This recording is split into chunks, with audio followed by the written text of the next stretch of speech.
Bonjour, bonsoir tout le monde et bienvenue dans cette nouvelle vidéo. Ce soir, on va vous présenter un peu nos coups de cœur de la semaine, des jeux qu'on a découverts tout récemment, qu'on a envie de vous présenter. Donc ce soir, je suis avec Vanny et Dylan. Salut. Hello. Et on a chacun un jeu à vous présenter. On va aussi un petit peu débattre, on va aussi un petit peu dire ce que l'on pense des jeux si d'autres personnes les connaissent. Et puis du coup, en fait, on fait ces vidéos juste après les lives du mardi soir. Du coup, on coupe cette partie de la vidéo qui normalement était dans les lives pour réduire un peu le temps de live. Et puis ça nous permet de faire des plans un petit peu plus propres peut-être, qui seront montés du coup par Dylan par la suite. Et ce seront des vidéos bien à part. Merci Dylan. De rien, avec plaisir. Donc voilà. Je vais commencer par mon premier jeu. Premier jeu, c'est Paladin du Royaume de l'Ouest. On fait une petite mise en place et on se retrouve juste après. Du coup, je vais vous parler de Paladin du Royaume de l'Ouest. J'ai une petite histoire avec cet auteur, n'est-ce pas? L'auteur de ce jeu, c'est Shem Phillips. Ceux qui nous regardent en live savent déjà que Shem Phillips, je n'aime pas du tout ces jeux, à l'exception de Paladin du Royaume de l'Ouest. Peut-être, éventuellement explorateur de la mer du Nord et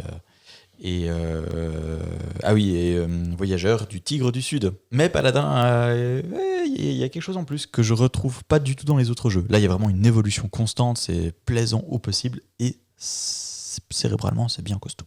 Du coup, dans Paladin du Royaume de l'Ouest, on est en 900 environ. On est en Francie occidentale et pendant cette période, il y a beaucoup d'envahisseurs.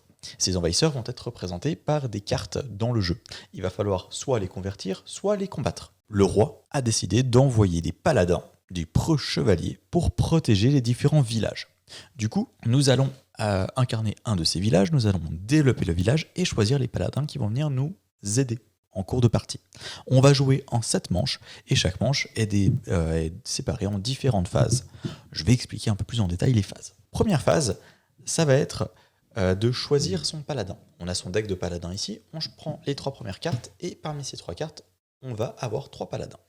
On va choisir une carte. Ces cartes vont avoir différentes informations, notamment ici les ouvriers qu'on aura à disposition et là, nous aurons les attributs que l'on va pouvoir augmenter. On augmente les attributs sur cette piste-là, tout en bas à gauche de notre plateau personnel. Une fois qu'on a choisi notre carte, on la place face cachée, que les autres ne sachent pas ce que c'est. Une fois que tout le monde a choisi sa carte, dans l'ordre du tour, on va pouvoir sélectionner une carte taverne parmi les différentes cartes disponibles. Premier joueur va donc choisir sa première carte taverne, et ainsi de suite.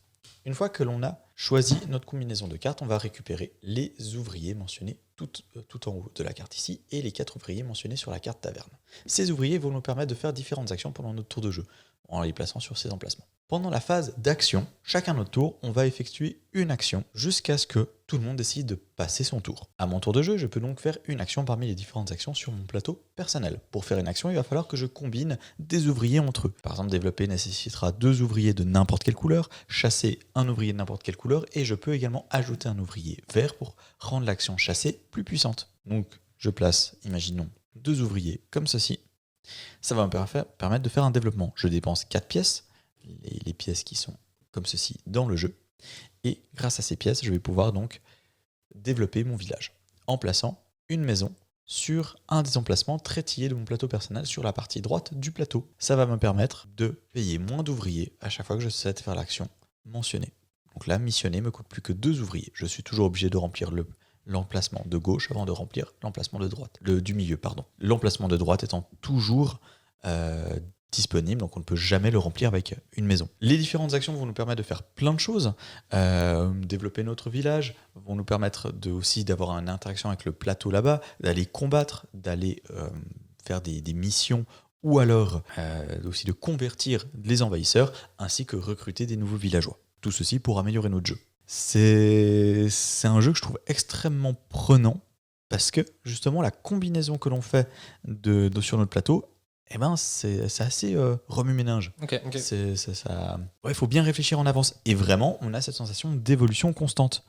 En plus de ça, on a un deuxième plateau qui est très très long. Le deuxième plateau, donc, c'est celui-ci exactement. À chaque manche, première chose que l'on va faire aussi, c'est révéler une carte là. Troisième manche, on révèle les 2 cartes. Et ensuite, une carte par manche, pour un total de 7 manches. Les 3 premières cartes, ce sont des cartes objectifs. Si on remplit ces objectifs, on va pouvoir gagner des points supplémentaires, mentionnés en bas de la carte. Ici, par exemple, il va falloir faire 5 murailles. Ces murailles, on va les retrouver ici. Cela correspond à une action de notre plateau. L'action que l'on va retrouver justement fortifiée, juste là. On va devoir donc placer 3 ouvriers et on va pouvoir prendre une carte. Ces cartes, on va les placer. Notamment ici, on va devoir avoir des attributs d'une certaine valeur. Pour pouvoir la placer, on va devoir dépenser des ressources. On gagne un ouvrier, on gagne un d'attribut rouge et un point de victoire pour la fin de partie. Donc l'iconographie est en plus de ça vraiment très très claire. Chaque action sur le côté droit de notre plateau nous demandera donc d'avoir un certain requis d'un attribut. Donc je rappelle, les attributs, c'est tout en bas à gauche de notre plateau. Et ça va nous permettre de gagner les attributs mentionnés là. Par exemple, pour missionner, on va donc devoir placer des ouvriers. Là, j'avais déjà développé, donc j'ai besoin d'un ouvrier de moins. Il faudra que j'ai une certaine valeur en attribut noir. J'ai plus en tête exactement ce que c'est. Et du coup, ça va nous permettre de se placer sur les emplacements ici, par rapport à notre valeur d'attribut. Par exemple, si j'ai 0 d'attribut, je peux me placer sur les emplacements ici. Si j'ai jusqu'à 2 d'attribut, je peux me placer là. Mais toujours dans l'attribut noir. En me plaçant à ces endroits, ça va me permettre de gagner les bonus associés. On va donc prendre un missionnaire que l'on va placer, hop, et ça va nous libérer un espace qui nous fait gagner immédiatement un attribut bleu. On est donc constamment sur un côté vraiment de développement, un côté de combo, et c'est hyper plaisant. En plus de ça, le jeu est vraiment fluide parce qu'on fait juste sa petite action et puis ça passe à la personne suivante jusqu'à ce qu'on décide de passer son tour. À ce moment-là, c'est vrai que si d'autres personnes souhaitent faire encore plusieurs actions, on prend peut-être un peu plus de temps. Mais ça reste tout à fait fluide et puis agréable à jouer. Il y a plein d'autres détails. On peut gagner de la dette qui nous fait perdre des points de victoire, sauf qu'on peut rembourser la dette ou détruire la dette. Si on détruit la dette, on gagne rien de plus. Si on rembourse la dette, ça nous fait gagner en plus de ça 1 point en fin de partie. On va pouvoir recruter des villageois. Ces villageois nous donnent des compétences particulières lorsqu'on remplit des conditions, ou alors on va pouvoir les défausser pour pouvoir gagner des bonus immédiats. En attaquant les envahisseurs, on va gagner des bonus immédiats. Quand on les convertit, on va gagner des bonus de points de victoire pour la fin de partie. Et il y a plein de manières de se développer. Donc, pas une partie n'est équivalente à une autre. Je comprends pourquoi tu aimes le jeu, en fait. Ouais, hein. Alors là, je vois tout à fait ton style. Exactement. Et c'est vrai que je n'ai pas du tout retrouvé ce style de jeu chez les autres jeux de Shem Phillips. On avait fait combien ensemble? Explorateur en tout cas. On a fait 2, me semble. 2. Non, on avait fait Pillard de City aussi. Okay. Explorateur, Voyageur du Tigre du Sud et puis Pillard de City. J'ai pas pris en considération celui-là, pardon. Ouais, oui. Toi, tu n'avais jamais fait de Shem Phillips. Absolument pas. Ouais. Mais en tout cas, pour moi, c'est un incontournable de Shem Phillips, celui-ci. S'il doit y en avoir un seul, pour moi, c'est celui-là. Donc voilà pour la petite présentation. J'espère que ça vous aura donné envie, et puis à vous deux aussi, du coup. Ouais. Je vois un peu ton côté mur d'Adrien. Ouais, c'est ça, quand tu racontais les choses, les actions, je disais, non, mais en fait, c'est le mur d'Adrien. Alors, moi, il n'y a rien à cocher. Quoi. C'est ça. À la place de cocher, on va poser des ouvriers à gauche, à droite, et puis on va remplir des endroits, des emplacements sur le grand plateau long là-bas. On pourrait tout à fait les cocher au final. Mais ça crée un peu plus d'interaction que le mur d'Adrien, qui est vraiment sans interaction. Ouais. Il faut savoir que donc, ça c'est de Shem Phillips, mais c'est aussi de S.J. McDonald's, qui est l'auteur du Mur d'Adrien. Non, c'est pas vrai, c'est Bobby Hill, mais ça aurait pu. Mais c'est vrai qu'on retrouve quelque chose d'assez similaire. Ouais, très bien. Donc voilà pour la présentation de Paladin du Royaume de l'Ouest. Merci Loïc. Avec plaisir. Messieurs, dames, je vais vous présenter Cold Water Crown. Un jeu de pêche. Un jeu de pêche, tout à fait. Thématique originale en tout cas. Oui, on adore pêcher. Donc voilà, la mise en place est faite de Cold Water Crown. On est sur un jeu de 1 à 4 joueurs pour des parties de 40 à 90 minutes et conseillé à partir de 14 ans et plus. Un peu surestimé peut-être l'âge, non? Peut-être un petit peu, oui. Ouais. Pour ce que le gameplay donne, oui, peut-être. Vous allez voir au fur et à mesure. J'avoue que c'est encore une fois un jeu que j'ai pas testé. J'ai testé l'autre, son petit frère. Ah oui, c'est vrai, tu avais joué à Freshwater Fly. Joué à Freshwater Fly. Oui, parce J'ai repris une partie en cours. Ouais, c'est juste. Ce qu'il faut savoir qu'en fait, donc Brian Sear, je pense que ça se prononce comme ça, son nom de famille, c'est un auteur qui a fait 2 jeux sur la pêche, donc Freshwater Fly et puis Cold Water Crown. 2 jeux assez différents au final, mais un qui simule vraiment la pêche, et celui-ci qui est plus un concours de pêche où on va collectionner en fait nos poissons.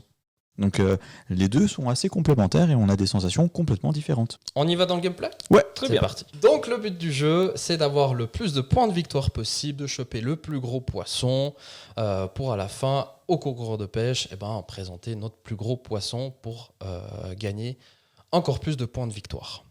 Et on a aussi une course qui est dans le jeu parce que le jeu s'arrête dès que quelqu'un a chopé 12 poissons.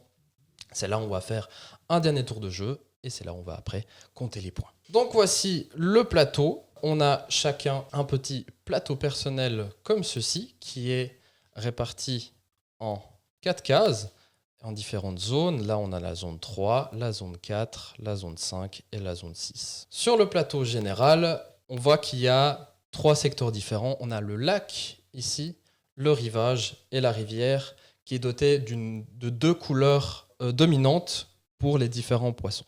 Ce qu'on voit aussi, c'est que ces différents secteurs, on les voit justement avec ces différentes couleurs sur le côté, ce qui nous permettra de faire les actions par après. Ce qu'on a ici, c'est des cartes maître pêcheur, des cartes challenge ici, où je reviendrai un peu plus tard, qui nous rajoutent plus de possibilités pour gagner des points de victoire. Chaque joueur aura un petit disque, comme ceci, qui est lors de la mise en place déjà placé sur 3 zones spécifiques. Au début du jeu, on va choper ici dans le petit sac des appâts de différentes couleurs qui correspondent aux différents secteurs où on va pouvoir pêcher. Donc, au début du jeu, on va remplir déjà 2 zones de notre plateau personnel. Les 2 zones seront celles-ci. On va rajouter justement des appâts. Et combien il va falloir en mettre, c'est indiqué justement par la zone. Donc là, je vais en mettre 3 qui seront bien sûr pris au hasard. Hop. Et je vais en mettre 4. Du coup, sur cette zone-là. Les actions, c'est très très simple.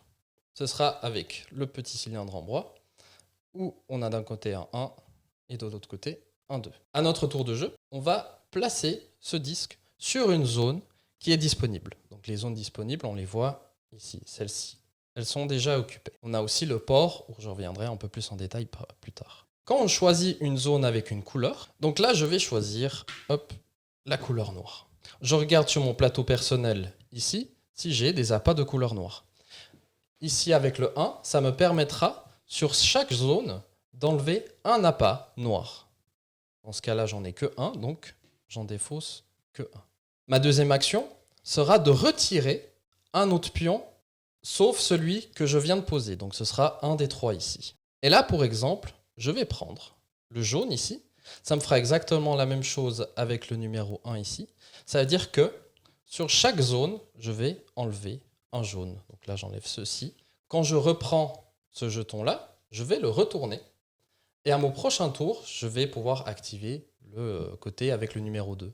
Et qu'est-ce que ça fait le numéro 2 ? C'est pas tout à fait pareil.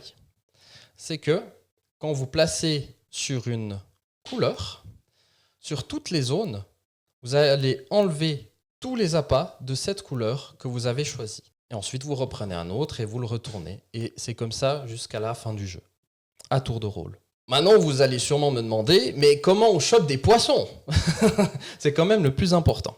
Sur la case ici, dans la zone 3, j'ai plus qu'un appât rouge qui me reste. À mon prochain tour, je choisis de mettre mon disque ici sur la zone rouge ici. C'est-à-dire que je peux enlever un appât rouge de chaque zone. C'est ce que je vais faire. Donc là, sur la zone 4, j'en ai un. Et là, sur la zone 3, c'est mon dernier. Et le dernier que vous défaussez, ce sera aussi le poisson que vous allez pouvoir choper. Je m'explique. Ici, c'est sur la zone en bas à droite. On va regarder du coup sur le lac parce que j'ai défaussé un appât rouge. Ici, correspondant à la case, donc c'est en bas à droite, je vais pêcher du coup un brochet. Donc je vais le prendre. Il est à moi. Du coup, piocher la carte. Donc c'était juste. Mais Oui, c'est vrai. thématiquement, un peu moins. Il faut être dans la thématique. Voilà. Je vais piocher en poisson. Et ensuite, on remplit à nouveau le lac ici. Quand j'ai pêché le poisson, je vais pouvoir regarder secrètement pour moi ce qui a marqué derrière. Et ce qui a marqué derrière, en fait, c'est le poids. Donc là, par exemple, il est de 3 livres. Sur chaque carte, vous allez voir sur cette face-là quel poids il pourrait être. Donc le brochet là, par exemple, il peut être de 3 à 21 livres. Donc là, j'ai pas eu... Ah ouais, c'est vaste. J'ai pas eu de la chance, malheureusement, j'ai eu le moins lourd. Alors là, vraiment pas de Voilà, chance. j'ai pas eu de chance. Donc il y en a bien un qui est à 21 livres. Donc le but, c'est vraiment de choper le plus gros. Donc voilà comment on chope des poissons. Donc c'est très très simple. On voit ce côté justement de gestion où il faut poser au bon moment.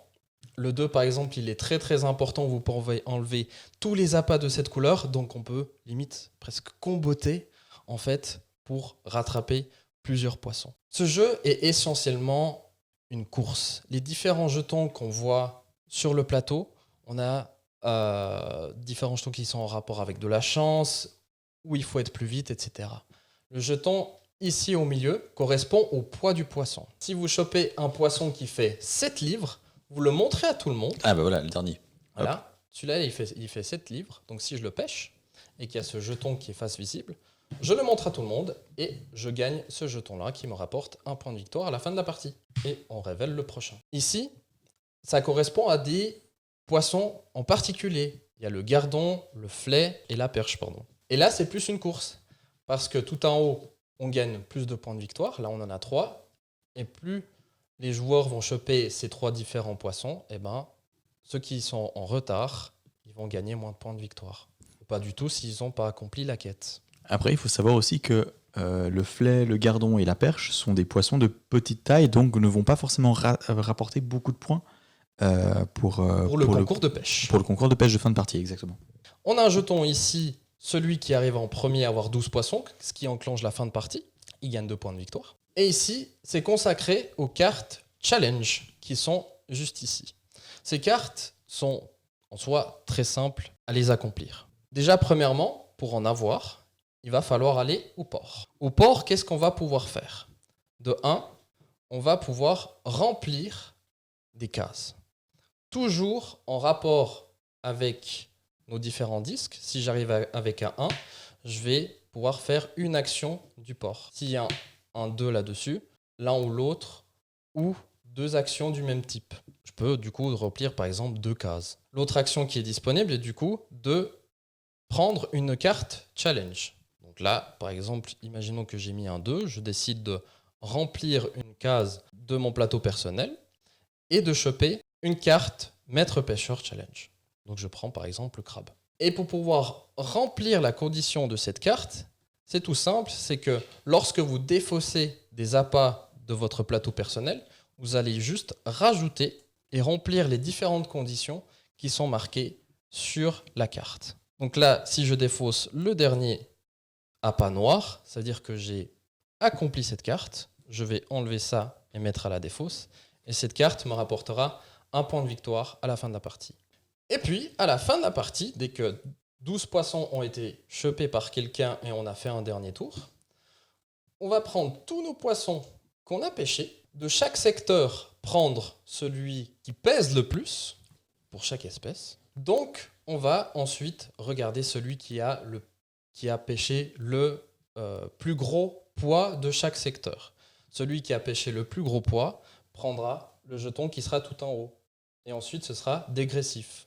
On compte aussi les cartes challenge qui ont été accomplies. C'est optionnel, mais il y a aussi l'étiquette. L'étiquette qui correspond au signe ici.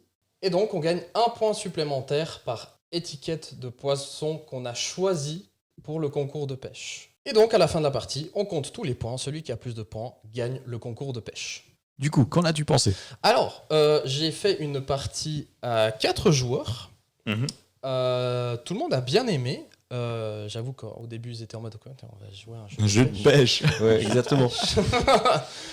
Mais en fait, on s'y prend vite au jeu et les actions, c'est simple.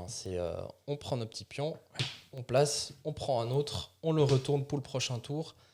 Donc, on a une certaine gestion à faire, regarder les appâts qu'on a sur nos plateaux personnels. Ce que je déconseille juste, c'est d'y jouer à 4. À 4, ça devient un peu longuet.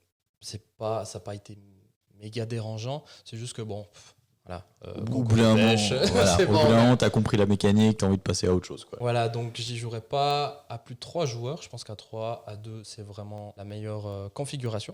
Mais oui, il y a aussi un joli côté course sur différents objectifs à atteindre. Ça, c'est cool aussi. Par contre, dans ma partie, on a pas du tout utilisé. Pas trop en fait. Okay. Je pense qu'on a mal géré nos tours aussi parce qu'on défaussait beaucoup. On se dit mais pourquoi on n'a pas pris ça en fait. Et surtout que quand j'y ai joué avec Antoine, ça a été un peu le game changer. Parce qu'il a super bien géré ses challenges maître pêcheur. Et du coup, il a gagné beaucoup de points, notamment avec l'objectif plus de points. Et puis, il avait une carte challenge de plus que moi. Donc, il y avait déjà 3 points de différence. C'est pas un jeu où on va scorer d'énormes points. Donc, 3 points, c'est déjà beaucoup. Donc, voilà. Très bien. Merci. Merci. Que vas-tu nous présenter ce soir, mon cher Vanny ? Mais je vais vous présenter un petit jeu d'enquête. Même 3. 3. Ouais, avec la même Un mécanique. concept, Voilà. 3 jeux. On va parler de Icos. Icos. On est face à un jeu d'enquête classique, comme on connaît. Il y a un meurtre, il y a un mystère à résoudre. Sauf que dans ce jeu, on va pas chercher des indices avec les yeux. On va chercher des indices avec Les oreilles. les oreilles. On Et est du coup, un petit peu le visuel, parce que parfois on fait des associations visuelles. légèrement le visuel.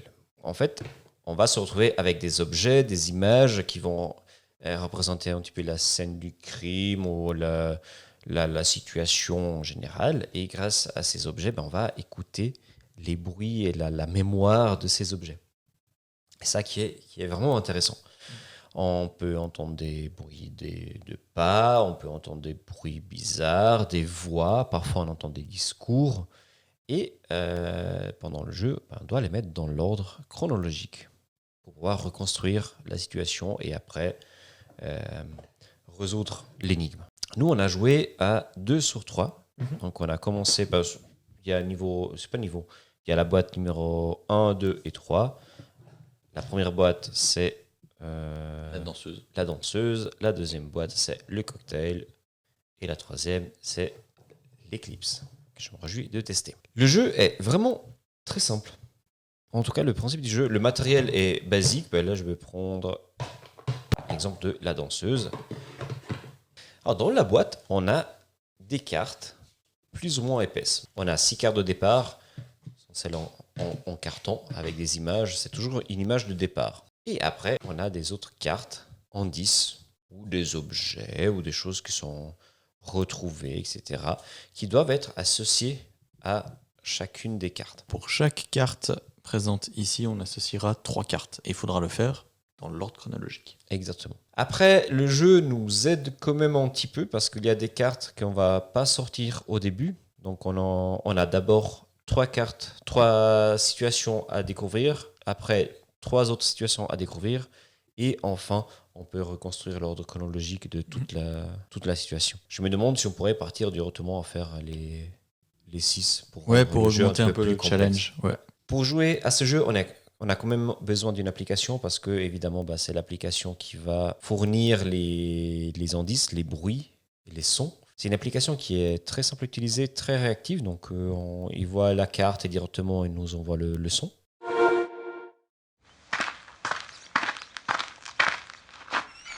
Ça permet vraiment une bonne fluidité dans le jeu. Petit bémol, c'est les acteurs. Il y a 2 ou 3 situations, c'est quand même un petit peu bizarre. J'avoue qu'ils auraient pu choisir mieux. Ouais. Et autre chose perturbante, c'est vrai que nous, on a joué les deux, une boîte après l'autre. Et c'est vrai qu'on retrouve les mêmes voix pour des rôles différents. Et ouais, c'est un petit peu comme on regarde une série avec des acteurs ou des autres acteurs avec la même voix. Et c'est perturbant. Ça n'avait pas le budget. Voilà, exactement. Pourtant, Ravensburger, quoi. Il y a même une situation où il y a la voix qui change du début à la fin. C'est pas la même. Ok, d'accord. Et ça nous a perturbé, ça nous a mis dedans. On pensait que c'était vraiment une troisième personne. Ou alors c'est l'actrice qui. Non, je pense pas, c'est vraiment une personne qui a changé. Oui, non, c'est parce que c'était un enfant, après c'était une adulte. Mais... Ouais. Ou alors c'est l'actrice qui a pas réussi à tenir sa voix. Mais à part ça, le jeu, il est vraiment sympa. Mm-hmm. C'est très facile, prise en main. C'est des parties de 45 minutes, 1 heure. C'est un nouveau concept que j'aime beaucoup. Parce que c'est vrai qu'on avait vraiment l'habitude de résoudre des énigmes, d'observer des cartes et de couper tout le reste. Ou de lire du texte. Ou de lire du texte. Ouais. Ici, on est juste face à des sons. Mm-hmm. Et puis vraiment, il va falloir réfléchir pour savoir quels sont les sons qui vont ensemble et puis dans quel ordre ils vont pour créer une histoire cohérente. Donc voilà, on est d'accord que le jeu, tu le fais une fois, tu connais la fin. Exactement. Voilà. Le jeu, c'est en one shot. Après, il n'y a rien qui est détruit, donc on peut tout remettre dans la boîte, donner ou vendre ou échanger la boîte avec quelqu'un d'autre. sans problème. Et puis, en plus de ça, le matériel est de bonne qualité pour quelque chose qu'on manipule pas énormément et qu'on peut repasser à d'autres personnes. Du coup, ça pose aucun souci pour la longévité du jeu. Quoi. J'étais vraiment surpris de voir des tuiles en carton. Ouais. En fait. T'en as un que t'as préféré? Des deux, je pense le deuxième. Ouais, le cocktail pour moi aussi, ouais, cocktail. pour l'instant. Mais on n'a pas encore essayé l'Eclipse. Peut-être qu'il Ça va va, cool. surpasser. Donc voilà, je voulais vous présenter Ecos, 3 petits jeux qui sont vraiment très très très très sympas. Donc voilà, on a terminé la présentation de nos 3 petits grands jeux De la semaine. de la semaine. Ouais, surtout les tiens étaient bien costauds. Bon alors, je suis désolé d'avoir mis le monopole. Heureusement que j'ai coupé parce qu'il a spoil. Hein. C'était un plaisir. Oui, merci de nous avoir suivis. On Et se puis, retrouve dans 2 semaines pour notre Ok. épisode avec C'est des ça. nouveaux jeux. et puis là-bas derrière, vous voyez, il y a aussi plein d'autres jeux, mais c'est qu'on en a parlé dans un live. Donc allez voir le live aussi, n'hésitez pas. Et d'autres vidéos sur la chaîne. Hein. Et puis n'hésitez pas à vous abonner, ça fait plaisir aussi. Oui, oui, et passez aussi faire un Ça- concours magasin hein, si Ouais. vous habitez dans la Oui, oui. en Gruyère, Bulle. C'est ça, faites passer le mot, partagez les vidéos, parlez du magasin, rejoignez-nous sur les réseaux sociaux, ça fera toujours plaisir. Vas-y, Ça, Ah, le bandeau. les réseaux sociaux très bien. et le site internet. Merci beaucoup. À bientôt. À tout À la bientôt. prochaine. Jouez à des Bonne soirée. jeux, prenez soin de vous. À plus. Bye.